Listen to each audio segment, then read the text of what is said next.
اللهم صل على محمد وآل محمد. أما بعد فقد قال الله الحكيم في محكم كتابه الكريم. بسم الله الرحمن الرحيم. وَلَقَدْ كَانَ لَكُمْ فِي رَسُولِ اللَّهِ أُسْوَةٌ حَسَنَةٌ وَقَالَ إِنَّا أَعْطَيْنَاكَ الْكَوْثَرَ.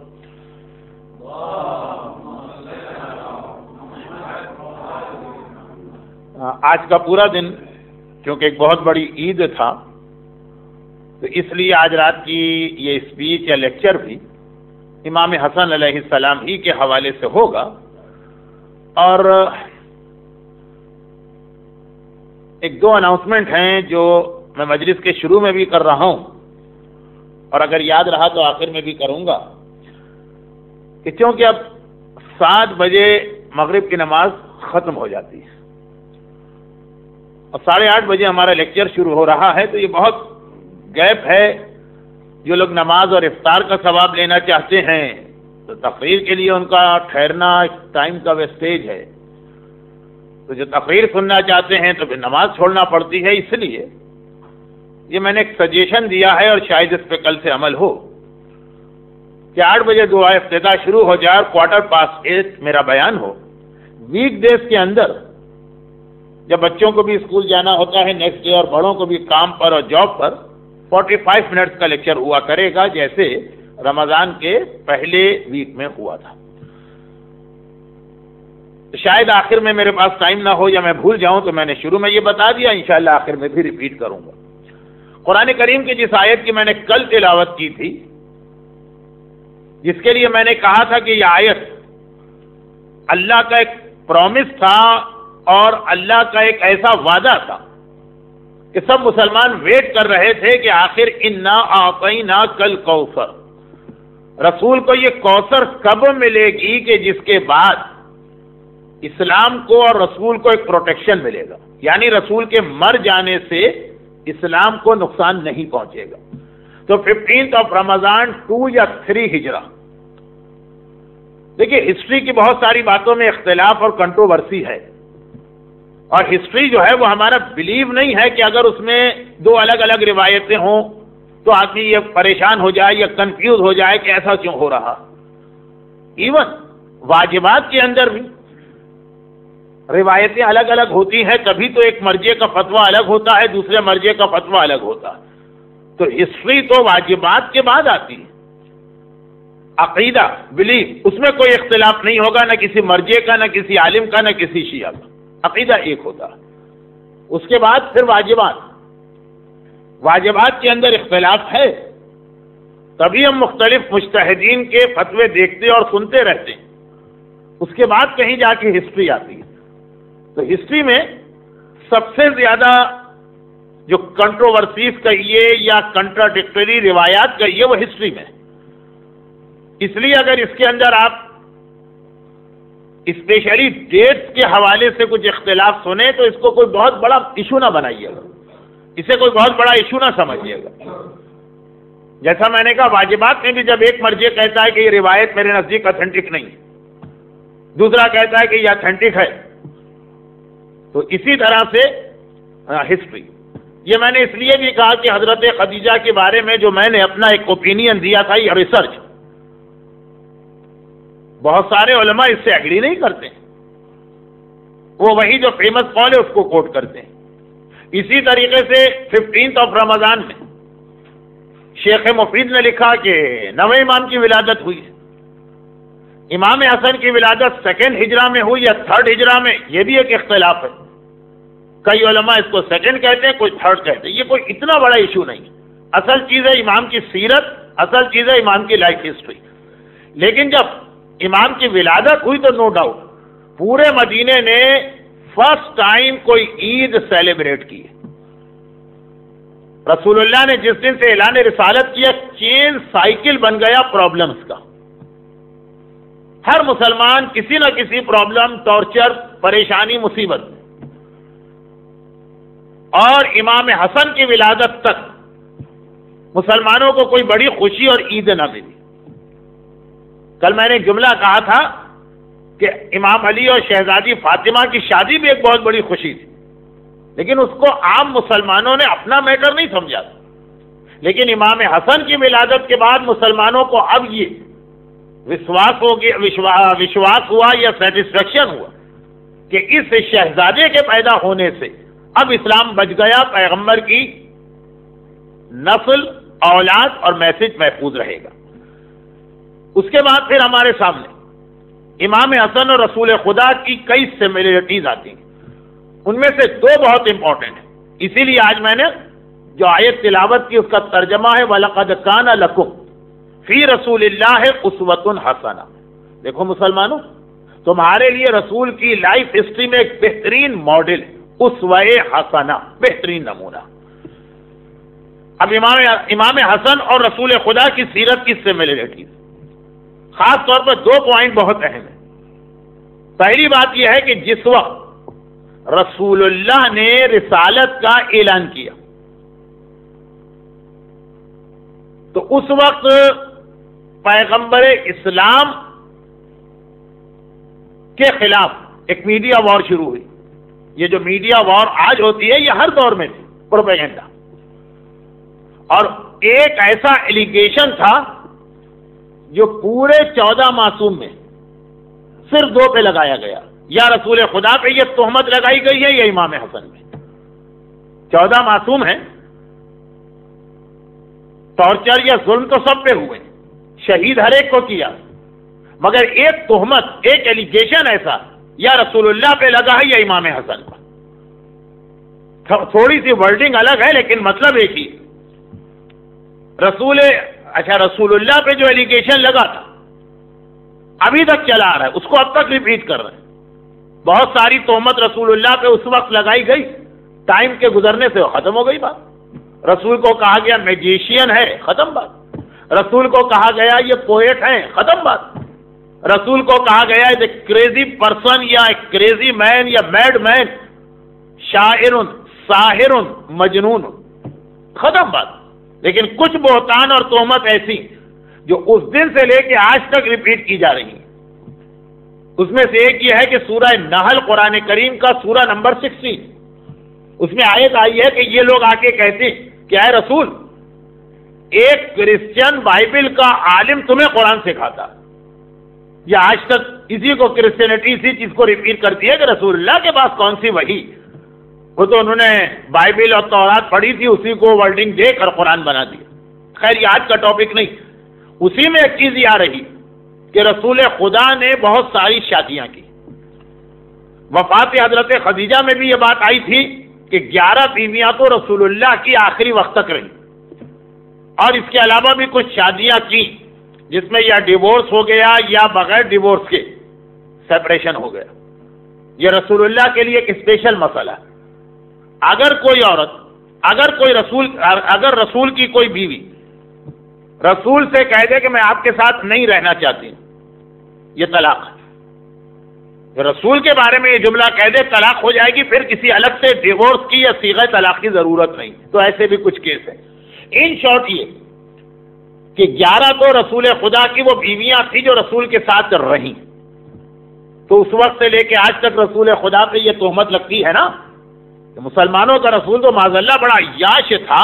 ایک ہمارے رسول تھے عیسیٰ، بڑے پوائس، بڑے متقی، بڑے زاہد، بڑے مقدس، زندگی میں کوئی شادی ہی نہیں کی. جو کرسچینٹی میں ایک تصور ہے کہ پائٹی کا مطلب ہے کہ شادی نہ کرنا، یہی کنسپٹ ہندوؤں میں بھی ہے. جو بہت بڑا سادھو ہوگا وہ کبھی شادی نہیں کرے. یہی کنسپٹ بدھ مذہب میں بھی ہے، جتنا بڑا مونک ہوگا وہ شادی نہیں کرے گا. بلکہ دنیا کے ہر ریلیجن میں پائٹی کا مطلب ہوتا ہے کہ مصلی پر بیٹھو اور اللہ کی نمازیں پڑھو، بیوی بچے اس چکر میں نہ پڑھو. اسلام اس کنسپٹ کو مانتا ہی نہیں. اسلام کہتا ہے جس طرح مصلی پہ جا کے سجدہ کرنا عبادت، اسی طرح سے بیوی کے مینٹیننس کا خیال کرنا یہ بھی ایک عبادت. جس طرح تلاوت قرآن پڑھنا ایک عبادت ہے، اسی طرح سے اپنی بیوی سے مسکرا کے بات کرنا بھی عبادت ہے. لیکن اسلام کا یہ کنسپٹ وہ آج ساری دنیا اس کو فالو کر رہی ہے، لیکن پروپیگنڈے یا تھیوری کی حد تک کہتے ہیں کہ دیکھو ایک عیسیٰ تھے، اتنے پوائے آدمی، نہ کبھی شادی کی نہ اولاد ہوئی. ایک تمہارا رسول ہے شادی پہ شادی، شادی پہ شادی، شادی پہ شادی کرتا رہا. اب اس وقت یہ قائم نہیں ہے کہ میں اس تہمت کا جواب دوں. میں تو یہ بات کر رہا ہوں کہ سملر لائف ہسٹری. دیکھیں یہ تہمت امام علی پہ نہیں لگی، یہ تہمت امام حسین پہ نہیں لگی، یہ تہمت 8ویں امام پہ نہیں لگی، کسی امام پہ نہیں لگی. یا رسول خدا پہ تہمت لگی ہے کہ شادیاں بہت کرتے تھے، اور شادی کا کنسپٹ یہ دیا گیا کہ اس کا مطلب نعوذ باللہ عیاشیاں بہت کرتے تھے. شادی کا یہ کنسپٹ، یعنی کتنی انٹرسٹنگ بات ہے کہ 53 ایئرس تک رسول خدا نے صرف ایک بیوی کے ساتھ گزارے، اور آخری 9 سال کے اندر باقی 10 شادیاں ہوئی. سب کے پولیٹیکل ریزن تھے، یا یونٹی کا مسئلہ تھا، یا جو بھی تھا. لیکن بہرحال جواب دینے کا اس وقت موقع نہیں ہے، نہ ٹاپک ہے. صرف رسول خدا پہ یہ تہمت لگی جو آج تک ریپیٹ ہو رہی. آج بھی جب کرسچنز کو بہت غصہ آتا ہے مسلمانوں کے خلاف تو یہ ایک الزام لگا دیا جاتا. اور دوسری تہمت امام حسن پہ لگی. ان کے بارے میں بھی یہ کہا گیا اس وقت، اور آج تک اس کو ریپیٹ کیا جا رہا. اور ٹریجڈی یہ ہے کہ میں نے بعض شیعہ اوریٹرز کی زبانی سنا کہ وہ بھی اسی چیز کو ریپیٹ کرتے ہیں.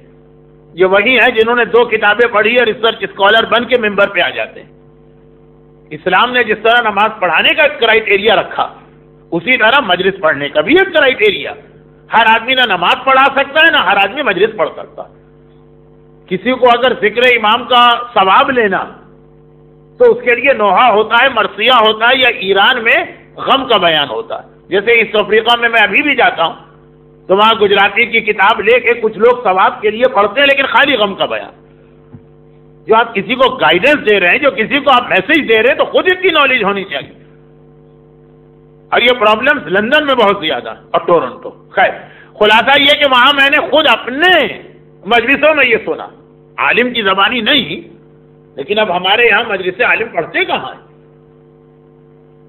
ایسے سیلف میڈ ذاکر آ گئے ہیں کہ ہمیں ضرورت بھی نہیں عالم کے نخرے اٹھانے کی. خیر یہ تو ذرا اسٹرانگ اردو ہو گئی.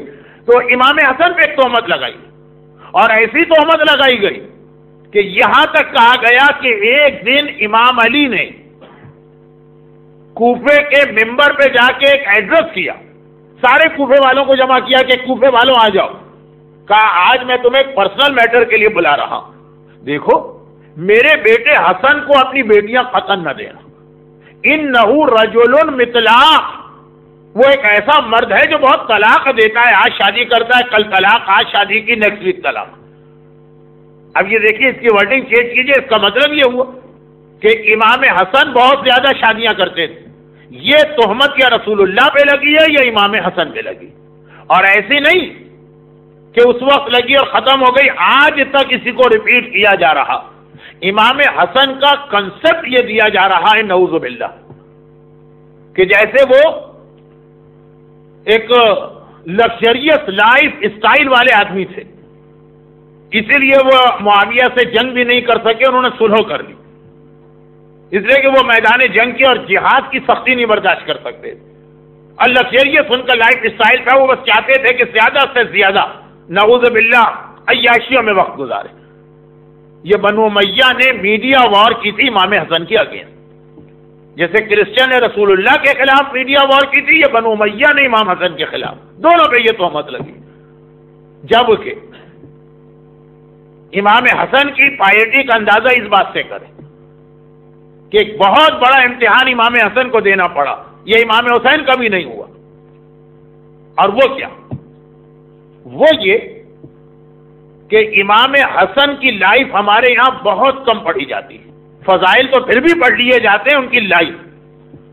ایران نے انقلاب کے بعد ایران کا جو میڈیا چینج ہوا، کنورٹ ہوا اسلام میں، تو ایک ڈیوٹی انہوں نے یہ سمجھی کہ ہر امام کی لائف پر ٹیلی ویژن کے مختلف سیریلز بنائے گئے. مولا علی کی لائف پر سیریل بنا، 8ویں امام کی لائف پہ ایک سیریل بنا، اصحاب کہف پہ ایک سیریل بنا، جناب مریم پہ ایک سیریل بنا. تو اس میں سے ایک سیریل یا ایک پلے بنا تھا امام حسن کے اوپر.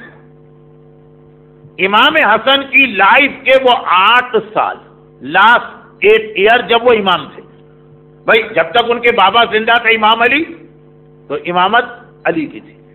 وہاں سے لے کے اپنے بابا کی شہادت جو اسی منتھ میں ہوئی، 2-3 دن کے بعد ہم امام علی کی شہادت منائیں گے، تو ان سے لے کے اپنی شہادت تک کے 9 سال امام حسن نے کیسے گزارے کسی شیعہ کو نہیں معلوم. میں عام آدمی کی بات کر رہا ہوں، کسی کو نہیں معلوم. علماء کی بات چھوڑیے، لیکن عام آدمی کی بات. تو ایران نے یہ ایک سیریل بنایا اس کے اوپر، اور سنیے اب یہ جملہ میں نے کئی نوجوانوں سے سنا، اس میں سے پورا تو نہیں لیکن اس کے کچھ ایپیسوڈ یا کچھ جو اس کے پلے تھے اس کو ڈب کیا گیا اردو میں. کراچی میں جب میں مجلسیں پڑھ رہا تھا اور درس دے رہا تھا، میں نے کہا تھا کہ اس کو ضرور دیکھیے گا. اور جس نے اسے دیکھا، اپنے شیعہ نوجوانوں کی بات کر رہا ہوں، ینگسٹر، انہوں نے کہا کہ مولانا ہم عاشورے کے دن اتنا نہیں روتے جو امام حسن کا یہ سیریل دیکھ کے ہماری آنکھوں میں آنسو آئے.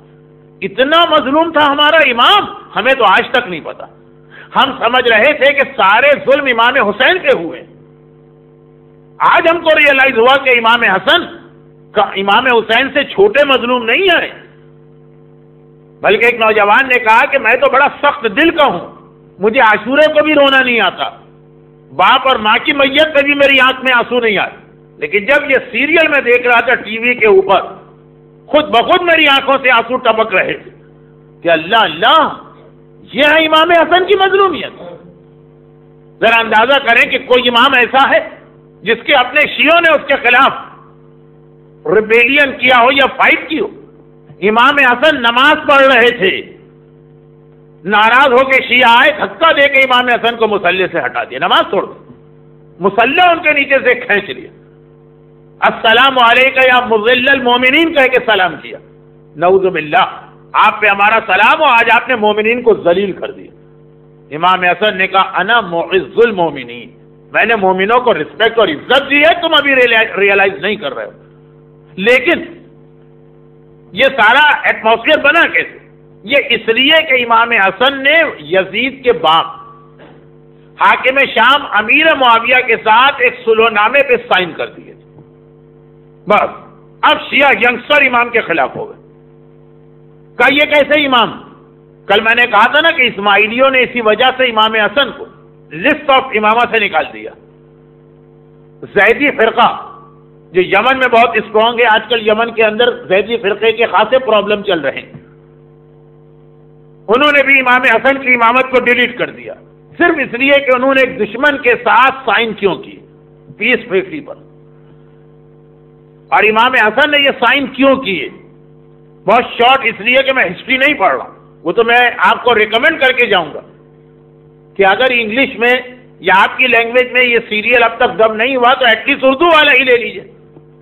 مظلوم ترین سردار نام ہے، یہ ٹائٹل ہے اس کا. کتنے مظلوم ہیں امام حسن؟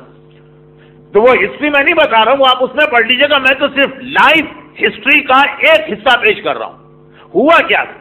دیکھیں، ہوا یہ تھا کہ معاویہ نے بہت ہی خبیث دشمن اہل بیت، ایسا کہ کیا بتایا جائے. معاویہ نے جو آج کل انگریزی کا ایک محاورہ ہے، ایک پروورب ہے، کیرٹ اینڈ اسٹک پالیسی، کسی کو گاجر دکھاؤ، کسی کو اسٹک مارو.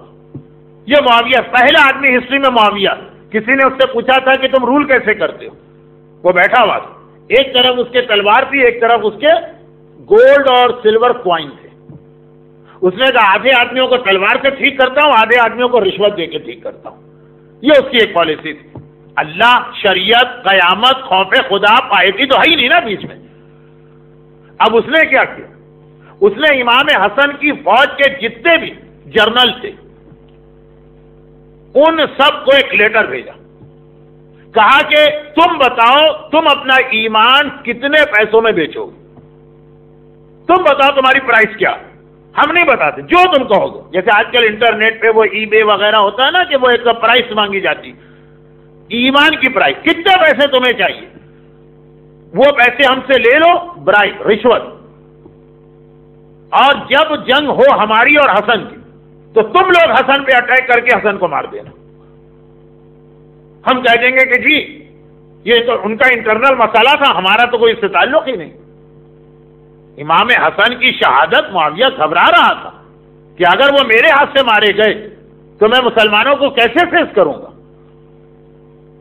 معاویہ بہرحال ہے بڑا خبیث، بڑا مکار، لیکن ایک تھوڑی سی عقل تو رکھتا ہے نا. وہ یزید تھا بے وقوف. معاویہ نے اپنی لاسٹ ول میں یزید سے کہا تھا کہ حسین کو ٹچ نہ کرنا، اگر حسین کو شہید کیا تو اس کا جو ریزلٹ ہوگا پھر تم سے نہیں سنبھالی جائے گی حکومت. لیکن یزید تھا بالکل ینگ، 34 سال کا جوان، کرسی پر بیٹھا، اس کا دماغ خراب ہو گئے، اس نے غلطی کی جس کی وجہ سے یزید 3 سال سے زیادہ حکومت نہیں کر سکا. معاویہ 20 سال کھینچ گیا کیونکہ ایک پولیٹیشین تھا. تو وہ حسن کو شہید نہیں کرنا چاہتا تھا، پتا تھا کہ رسول کا بیٹا ہے، ان کے خون کا جو ریزلٹ نکلے گا ہم نہیں اس کو برداشت کر سکیں گے، ہم اس کو نہیں ہینڈل کر سکیں گے. تو اس نے کیا کیا کہ پلاننگ یہ کی کہ امام حسن کے اپنے جنرل امام حسن کو شہید کرے، اور اس کے بعد ہم کہہ دیں کہ اس میں ہمارا کیا قصور. چنانچہ اس نے امام حسن کے ہر سردار سے کہا، فوج ہے، فوج میں کئی ڈویژن ہوتے ہیں، ہر ڈویژن کا ایک کمانڈر ہوتا، سب کو لیٹر بھیج، تم اپنی پرائز بتاؤ، تمہاری پرائز کیا، سیلنگ پرائز بتاؤ، ایمان خریدنا ہے ہمیں تمہارا. مولا کے بہت بڑے صحابی ہیں مقداد، چھٹے امام رسول اللہ کے صحابیوں کی ایک لسٹ بناتے ہیں according to their merit. Top of the list ہے سلمان فارسی، نمبر 2 ہے ابو ذر، نمبر 3 ہے مقداد. یہ رسول خدا کے 120,000 جو صحابی ہیں 1,20,000 ان میں 3rd ہائیسٹ اسٹیٹس رکھتے ہیں. لیکن چھٹے امام کہتے ہیں کہ اوور آل اگر کوالٹیز دیکھی جائے تو یہ 3rd، لیکن ایک کوالٹی ان میں ایسی ہے جس میں یہ سلمان سے بھی افضل. پھر پوری تقریر ہو جائے گی. یہ مقداد جو تھے نا، ینگسٹر ان کے پاس جاتے تھے اور کہتے تھے کہ مقداد تم کتنے لکی ہو کہ تم نے رسول اللہ کا زمانہ دیکھا تھا، ہم تو پیدا بعد میں ہوئے، ہم نے رسول اللہ کا زمانہ نہیں دیکھا. تو مقداد کہتے تھے یہ مت کہو، کبھی کبھار بعد میں پیدا ہونے والا لکی ہوتا. تمہیں کیا پتا اگر تم رسول اللہ کے ٹائم پیریڈ میں ہوتے تو ان کو فالو کرتے کہ ان کے دشمن بن جاتے. تو بڑا اچھا ہے کہ تم اس ٹائم میں نہیں ہو، تمہارے پاس وہ ٹیمپٹیشن نہیں ہے جو ابو جہل و ابو لہب دے رہا. یہی ہمارا پرابلم ہے، ہم سمجھتے ہیں کہ ہم غیبت میں پیدا ہوئے، کاش امام کے دور میں پیدا ہوتے. ارے اگر امام حسن کے زمانے میں ہوتے اور سامنے بلینک چیک آتا حاکم شام کا، بتاؤ کتنے پیسے چاہیے، اپنے ہاتھ سے فل کرو چیک، تمہیں مل جائیں گے پیسے. حسن کا ساتھ چھوڑ دو. یہاں تو لوگ ایک داڑھی کی وجہ سے شریعت چھوڑ دیتے ہیں، ایک حجاب کی وجہ سے دین چھوڑ دیتے ہیں. وہاں تو باقاعدہ بلینک چیک حاکم شام دے رہا. ہر امام حسن کے جتنے سردار ہیں نا، انڈیویجول ہر ایک سے اس کی کرسپونڈنس ہوئی، اور پھر ہر ایک سے اس نے کہا کہ ٹھیک 50% پیمنٹ ابھی ہے، 50% جب حسن کو تم شہید کرو. اب یہ جتنے بھی لیٹرز تھے جو ایکسچینج ہوا لیٹرز کا، یہ سب معاویہ نے بوری میں جمع کی اور امام حسن کو بھجوا دی. میں نے کہا نا کہ وہ یزید نہیں تھا، یزید ایک ینگسٹر ہے جس کے پاس جوش ہے لیکن ایکسپیرینس نہیں ہے، پالیٹکس نہیں ہے. یہ پولیٹیشین ہے. اس نے یہ لیٹر بھیجوائے حسن، کہا کہ دیکھیے یہ ہیں آپ کے سردار، سب نے اپنا ایمان بیچ دیا، آپ میدان میں میرے خلاف نکلیں گے، یہی آپ کو شہید کریں گے. وہ جانتا ہے کہ امام حسن کسی کے ہاتھوں مارے جائیں بلیم مجھ پر آئے گا، چنانچہ وہ ہینڈل نہیں کر پائے گا مسئلے کو. اس نے کہا کہ دیکھیے آپ کے اپنے سردار آپ کے خلاف، آئیے ہم اور آپ سلو کر لیں. یہ اس زمانے کا میں نے بہت شارٹ ایٹماسفیئر بتایا، ورنہ آپ جا کر ایران کی وہ سیریل دیکھیے گا. اب دیکھیے اب جو پوائنٹ ہے، میں نے کہا نا ہسٹری نہیں پڑھ رہا ہوں، بہت شارٹ کیا. کچھ چیزیں اگر آپ کی سمجھ میں نہیں آئی ہیں تو اسی لیے کہ میں نے شارٹ بہت کر دیا، لیکن اصل پوائنٹ تو کچھ اور ہے. وہ یہ ہے کہ امام حسن کے سردار اپنا ایمان بیچ رہے ہیں، آکشن ہو رہا. معاویہ کہتا بتاؤ 1,00,000 دینار، 2,00,000 دینار، 1,000,000 دینار میں خریدوں گا. اچھا اب دیکھیے جب یہ ٹائم پیریڈ تھا نا، اس وقت اسلامی دنیا میں 19 پروونس تھے، 19. اونلی 1 معاویہ کے پاس تھا، شام کا یا سیریا کا علاقہ. باقی ریمیننگ جو 18 پروونس ہے وہ سب امام حسن کے کنٹرول میں، جس میں مدینہ بھی ہے، جس کو حجاز کہتے ہیں، جس میں عراق بھی ہے، جس میں مصر بھی ہے، جو دریائے نیل کی وجہ سے وہ بھی اب بہت ہی زیادہ ایگریکلچر اور ریونیو دینے والا علاقہ تھا. یعنی ان شارٹ امام معاویہ کے پاس ایک علاقے کا خزانہ، وہیں کا ریونیو جمع ہوتا ہے خالی شام کا. امام حسن کے ہاتھ میں 18 خزانے ہیں، 18 علاقوں کا ریونیو آتا. یعنی جہاں پر معاویہ 1 دینار دیتا، امام حسن وہاں پہ 18 دینار دینے کی پوزیشن میں. اور جو لوگ اپنا ایمان بیچ رہے ہیں، بھئی مارکیٹ میں جب آدمی ایک پروڈکٹ لے کے آتا تو پھر اس کو اس سے غرض نہیں کون خرید رہا، جو زیادہ پرائس لگائے گا. تو یہ امام حسن کے سردار جو معاویہ کے ہاتھوں اپنا ایمان بیچ رہے ہیں، امام حسن کو سب کے نام بھی پتا چل گئے. دیکھیں امامت کی نالج تو ہے ہی، دنیاوی اعتبار سے بھی سب کی لسٹ آ گئی، سب کے وہ کراس فنڈس لیٹرز آ گئے، سب نے جو اپنی پرائس بتائی تھی وہ آ گئی. کتنا ایزی ہے امام حسن کے لیے. انہی لوگوں کو بلائیں اور کہیں کہ حاکم شام تمہیں 1 لاکھ دے رہا، میں تمہیں 10 لاکھ دیتا ہوں. اس کے ہاتھ ایمان بیچ رہے تھے، میرے ہاتھ بیچ دو. جو کام معاویہ کر رہا ہے وہ معاویہ سے زیادہ ایزیلی امام حسن کر سکتے ہیں. لیکن دیکھیے وہی بات، اگر امام حسن رشوت دیتے ہیں تو حکومت مل جاتی ہے، شریعت ہاتھ سے چلی جاتی ہے. اور اگر شریعت کو بچاتے ہیں تو حکومت ہاتھ سے جاتی ہے. امام حسن نے دیکھا شریعت اور حکومت ان میں سے کوئی ایک چیز ملے گی. امام حسن نے کہا میں معصوم ہوں، معصوم شریعت کے اگینسٹ نہیں جاتا، حکومت میری جاتی ہے تو چلی جائے، میں شریعت کو ہاتھ سے نہ جانے دوں گا.